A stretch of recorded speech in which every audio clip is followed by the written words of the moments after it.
Shalom a todos, bem-vindos ao canal Ouça a Torá. Vamos continuar a narração do Pirkei Avot com o capítulo 4, Mishnah 15.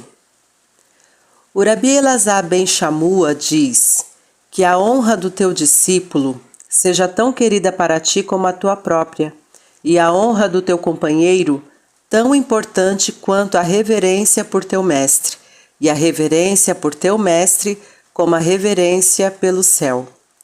O Talmud registra que o sábio desta Mishnah se destacou por sua longevidade.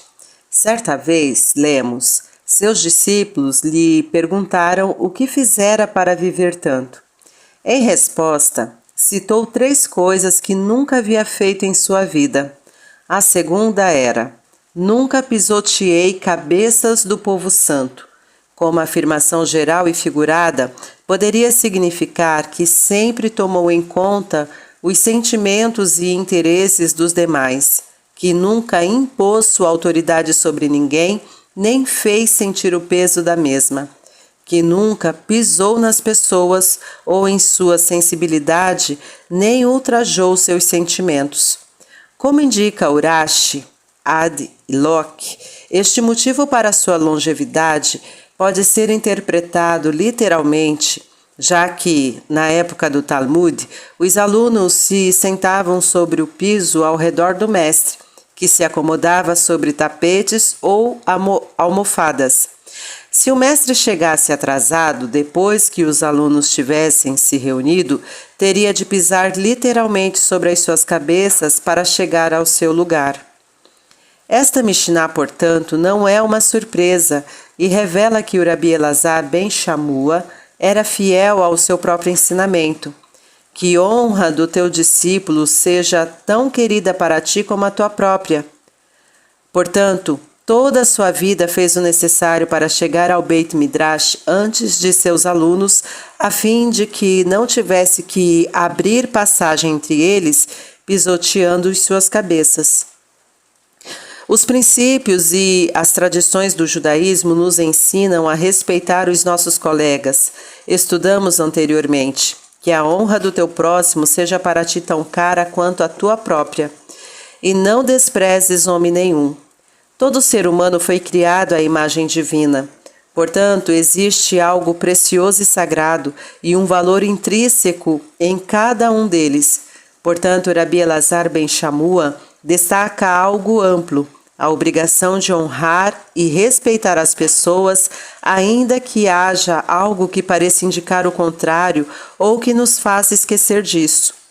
Se você for um instrutor, obviamente o seu aluno precisa mais de você do que você dele, pois você dá e ele recebe. É quase certo que ele é mais jovem, menos experiente e menos instruído que você. É fácil assumir que o respeito deve fluir em mão única, do aluno para você. Não é assim, diz o nosso sábio. O mestre também deve honrar os seus discípulos. Não se trata de ser condescendente e mostrar uma cortesia gratuita. Aprendi muito dos meus mestres, disse o Rabi Haniná, e mais dos meus colegas, mais do que tudo, dos meus alunos.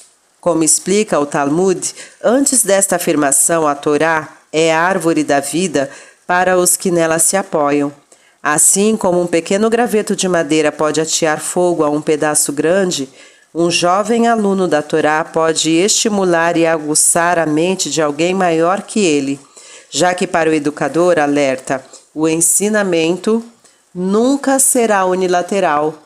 Ao preparar as suas aulas, ao articular os seus pensamentos e responder às perguntas dos seus alunos, invariavelmente haverá de ampliar o seu entendimento e os seus horizontes mentais. Em consequência disto, os estudantes merecem ser respeitados. É fácil ter simpatia por uma pessoa mais jovem pelo que ela poderá chegar a ser um dia, ou pelos mais velhos, dado seu tempo de vida. Mas a um contemporâneo, nosso par, é mais difícil demonstrar respeito e estima. Você pode ter um sentimento de inveja ou uma sensação de eu o conheci quando, capazes de gerar automaticamente um ar de superioridade e arrogância. O Rabi Elazar deve estar nos lembrando de que tanto o estudante como os colegas são, de certa forma, os teus mestres, como afirmou o Rabi Haniná, já que se aprende de ambos e, em qualquer caso, são criaturas do Eterno. Sem dúvida, eles também merecem respeito. Sobre a relação aluno-professor, existe outro ditado no Talmud. O homem inveja todas as pessoas, exceto o seu filho e o seu aluno, já que estes são como extensões de si mesmo, por assim dizer. Ele os ajudou a se formar e se educar e os exercitou, investiu neles a sua energia e o seu conhecimento, e cuidou ansioso de que emergissem sua personalidade, seu talento e sua capacidade para desenvolvê-los com êxito no mundo à sua volta. Quando eles se destacam, o sentimento só pode ser de orgulho e não de inveja. Em certo sentido, o êxito deles fala bem de si mesmo e redunda em seu próprio benefício. É cumprido assim o princípio de que a honra do teu discípulo seja tão querida para ti como a tua própria. Porque é como se fosse uma parte de você e, em certa medida, uma consequência e um reflexo das suas atividades criativas. Se você tiver uma faca na mão direita e ela escapar da sua mão e cortar a mão esquerda, lhe ocorreria se vingar fazendo um corte na mão direita, a título de represália? Você e os membros e órgãos do seu corpo são um só. Considere então a honra dos seus alunos como se fosse a sua própria. Você é parte de uma entidade que estuda a Torá e assegura a sua continuidade. É bom recordar aqui o que estudamos na primeira Mishnah deste capítulo. Quem é honrado? Aquele que honra os seus semelhantes. Em nossas escrituras sagradas lemos: como as águas se parecem umas com as outras, assim é o coração dos homens de um para o outro. Nas relações humanas existe uma espécie de reciprocidade. Mostre um rosto amigável às pessoas e verá em geral caras amistosas como retribuição. Respeite e será respeitado. Degrade e desacredite os teus companheiros, os seres humanos, e eles lhe retribuirão favor. O Rabi Elazar afirma este princípio sublinhando a necessidade de respeitar o próximo e estender isso aos alunos que também são gente. O comentário Ien Levanon vê nisto um conselho em favor da profissão de professor. Para obter o melhor dos seus alunos, não prejudique a sua autoconfiança, maltratando a sua autoestima. Não se sobreponha a eles, mostrando como o seu brilhantismo se contrapõe à ignorância deles, para que eles o adulem enquanto você nem presta atenção neles. Respeite suas opiniões e capacidades incipientes, honre suas habilidades emergentes e, com isto, criará e manterá a atmosfera apropriada para o crescimento e o estudo. Também poderíamos interpretar a frase "a honra do teu discípulo" não como a honra que merece, mas a honra que ele tributa. Uma pessoa deve tomar com seriedade os gestos de respeito e reverência que lhes mostram os seus alunos e colegas. Pode-se tratar de pessoas sem poder, podem não estar em condições de aumentar o seu salário ou melhorar a sua posição. Contudo, não desdenhe seu respeito. A expressão de sinceridade, a estima e a apreciação de seu caráter que seus alunos e colegas têm por você é significativa. E a reverência morá por teu mestre como a reverência pelo céu. O céu, como sabemos, designa o Todo-Poderoso em seu reino celestial. Consequentemente, não há avaliação mais elevada para o mestre e o papel que lhe foi confiado. Mas esta não é uma honra imerecida, gratuita ou arbitrária. Em nossas bênçãos matinais, agradecemos ao Criador por ele ser Noten a Torá, aquele que deu a Torá. E agradecemos a ele por ser Amelamed Torá Leamo Israel, aquele que ensina a Torá a seu povo Israel. O rabino professor está, na verdade, continuando o trabalho do Todo-Poderoso, graças aos nossos devotados instrutores. A Torá é entregue novamente a cada geração, como foi ao nosso povo no Monte Sinai. Compartilhando da tarefa do próprio Todo-Poderoso, o Mestre merece compartilhar algo da sua glória. Quando as Escrituras declaram que ao Eterno teu Deus reverenciarás, é usada a palavrinha et, que não acrescenta significado algum, antes da palavra hebraica correspondente a eterno. O Talmud relata que se essa palavra aparecesse em qualquer outro lugar da Torá escrita, os nossos sábios a interpretariam como uma ampliação do significado do versículo correspondente. Mas aqui, eles se abstêm de fazê-lo, abandonando qualquer princípio de interpretação, porque não se atreveriam a conceder o respeito devido ao Todo-Poderoso a mais alguém ou coisa alguma. Contudo, veio Rabi Akiva e ensinou que essa palavrinha se destina a incluir os eruditos da Torá. O temor e a reverência que sentimos quando nos conscientizamos da realidade do Criador, o poder e a inteligência por trás da existência do mundo, que esta veneração seja concedida também aos eruditos que ensinam e estudam a sua palavra. A palavra morá, reverência, do nosso texto é igual ao termo irá, que é traduzido em geral como temor, mas o temor de um objeto ou pessoa é devido à percepção de perigo e da possibilidade de dor ou terror. Neste caso, é natural que se coloque um obstáculo ou se mantenha uma distância segura entre si e a fonte de temor. Afinal de contas, é natural buscar um sistema de segurança no qual viver. Se a nossa tradição solicita de nós morar e irá perante a divindade, e os nossos sábios e mestres, certamente, ela não nos pede para viver com temor humilhante. Considere o versículo: ao Eterno teu Deus temerás, e a ele servirás, e a ele te unirás. Exigir temor angustiado, proximidade e atração ao mesmo tempo é esperar uma contradição impossível na psique humana. As palavras morá e irá e os verbos relacionados devem, portanto, denotar reverência e temor. E a nossa tradição apresenta evidências disso. Num preceito especial das Escrituras, nos é ordenado ter irá por nossos pais, e no seu código, Maimônides parece equiparar o respeito e a irá devidos a um mestre com os que devemos aos nossos pais. A morá devida é definida detalhadamente no Talmud. Não ocuparás o lugar de teu pai, onde ele costuma se colocar quando se reúne com os seus amigos para se aconselhar com eles.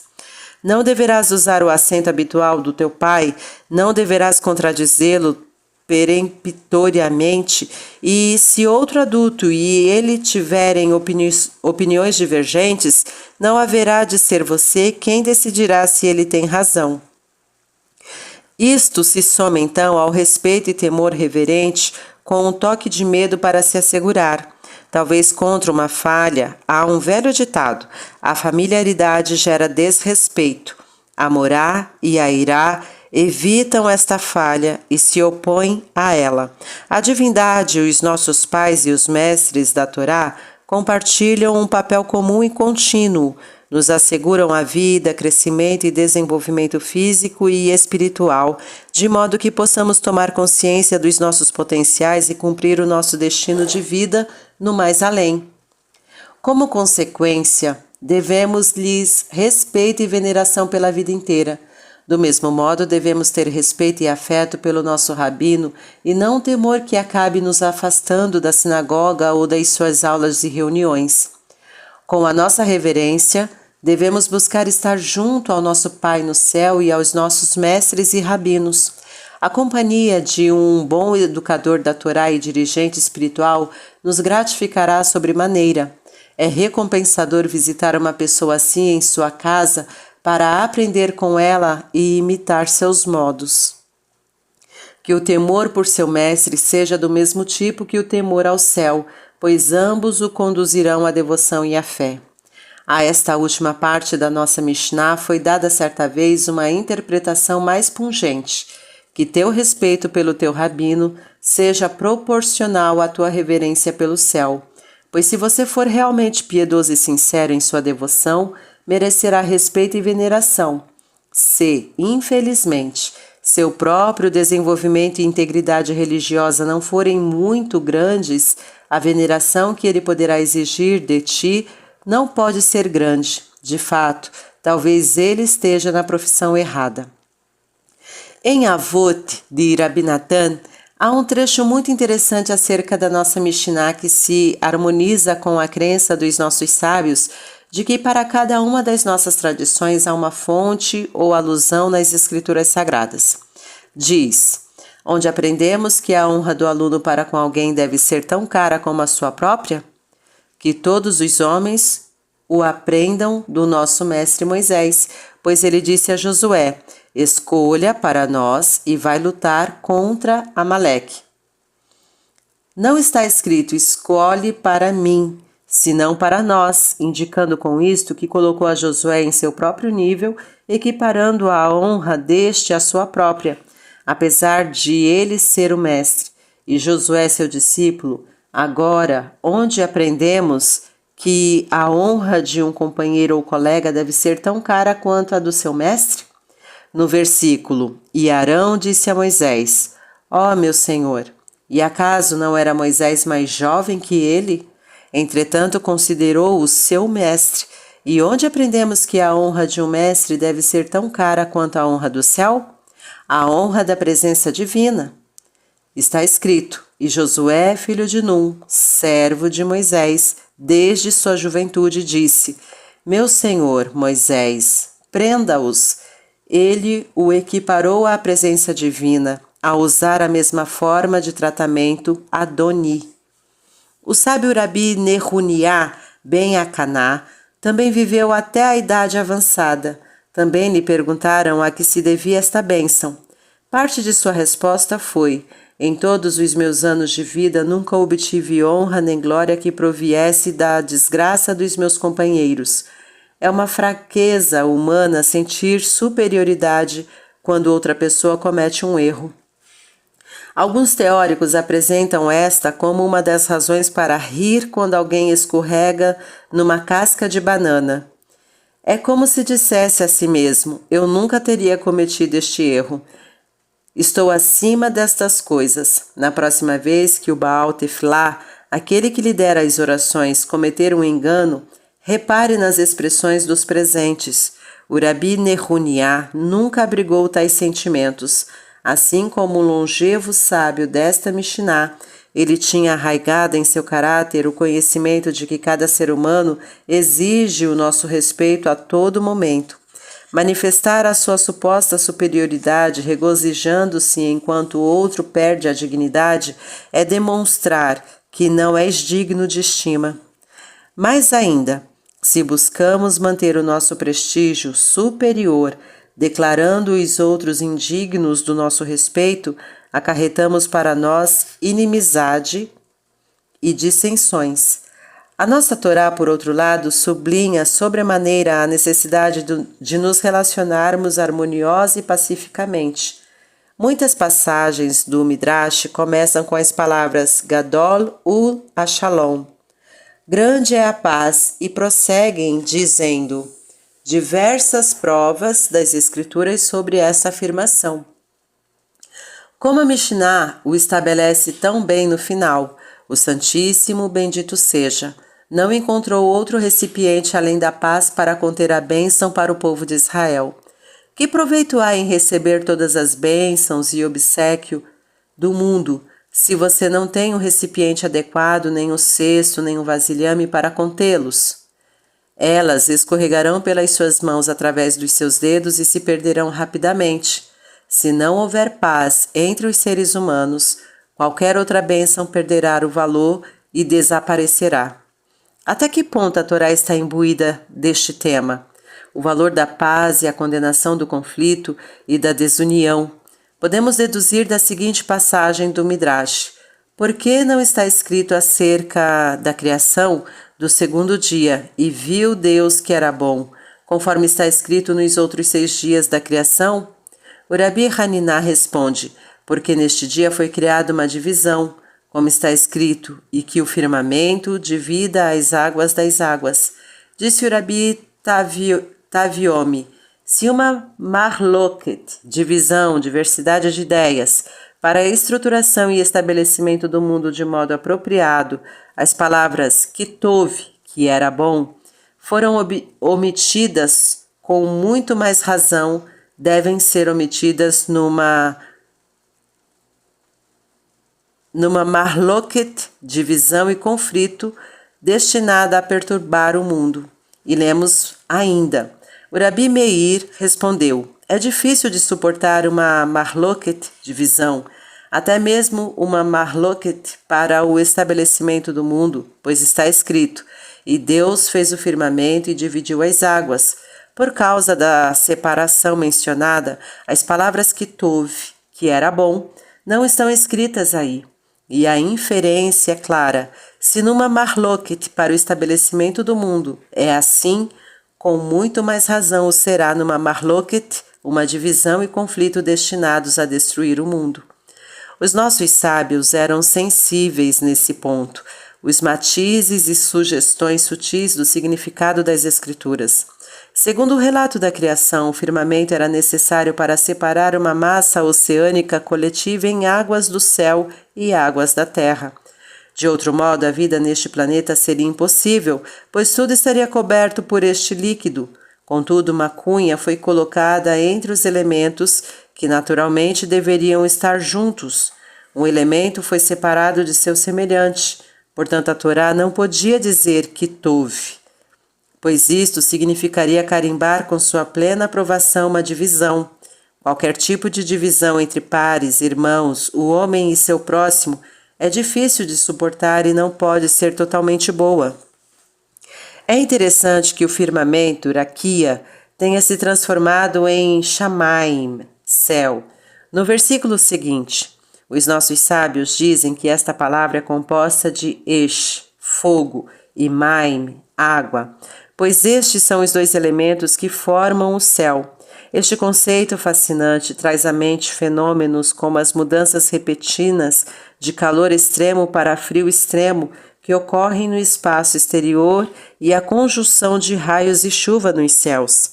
Vemos então que, como resultado de uma divisão imprescindível que provocou a exclusão das palavras kitov, o Todo-Poderoso construiu um céu onde se associam elementos normalmente conflitantes, como o fogo e a água.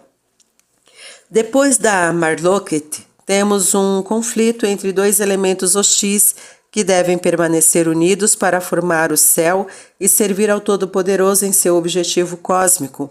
É por esta razão, sustentam os nossos sábios, que Jó louva o Criador dizendo: ele faz a paz nas alturas. Se o fogo e a água podem colaborar um com o outro para manter os céus, certamente o tormentoso temperamento e a combustível personalidade do mais inconstante dos seres humanos podem ser controlados e disciplinados para trabalhar, visando a instaurar os céus sobre a terra. Para alcançar este objetivo e sonho, rogamos em nossas orações diárias por sua ajuda. Aquele que firma a paz nas alturas, conceda a paz sobre nós e sobre todo o seu povo Israel. E dizei amém. Vamos continuar em outro momento. Tá gostando do conteúdo do canal? Então curta, comenta, compartilha. Se ainda não é inscrito, se inscreve, ativa o sininho e fica por dentro das novidades. Shalom a todos!